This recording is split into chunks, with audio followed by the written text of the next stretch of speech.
They're playing political hardball in Will County. Conflict of interest, political dirty tricks, and the FBI stuck in the middle, trying to sort through all the charges.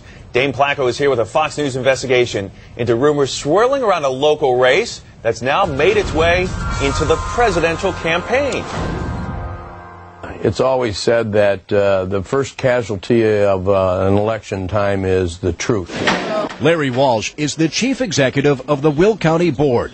In 14 days, voters will decide if the Democrat Walsh will keep his job or lose it to Republican challenger Dan Kennison. Honesty and integrity in government is one of the most important issues facing us. But for all the talk about truth and integrity, this has been a bitter campaign with charges flying back and forth of abuse of power, leaking secret information, conflicts of interest, and now the involvement of the FBI. But beyond the heated words, is there an element of truth, or is it all just dirty tricks? This isn't a big detective matter. You can go on the internet, this is all public information, and in less than an hour you can find out everything I found out. What Kennison questions is a contract between the Will County Board and a Washington lobbyist, Smith, Dawson, and Andrews. The firm makes $10,000 a month to find federal dollars for Will County projects, in other words, earmarks.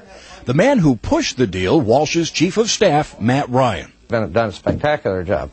They've borrowed over $3 million in federal funds, a variety of grants. What Matt Ryan didn't tell the board is that 5 years ago he worked in a joint venture with a company connected to the lobbying firm and was provided free office space in the company's Chicago headquarters. Why didn't you disclose your business relationship with that firm when you were pitching them to the county board? Because I had no business relationship with that firm.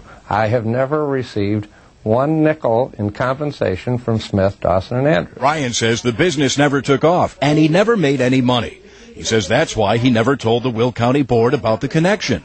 Information that some board members now say would have been relevant. Did Mr. Ryan at any point disclose to the board his relationship with Smith Dawson? No.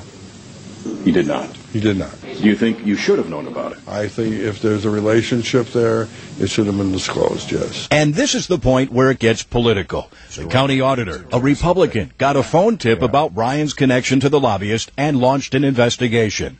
Steve Weber says he gave his report to the Will County Sheriff and then to the FBI. But when the FBI came to call, there was a reporter waiting outside Weber's office. The press knew about it before we even had the meeting.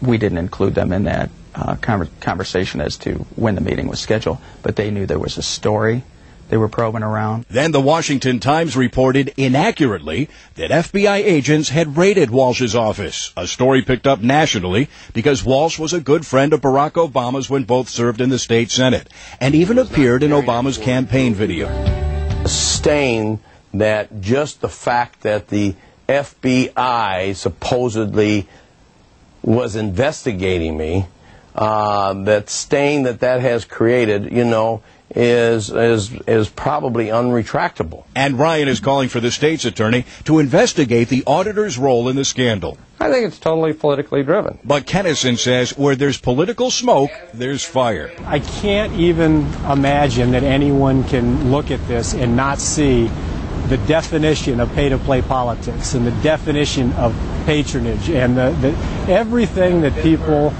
are upset with is right here in Will County. In Joliet, Dane Placco, Fox Chicago News.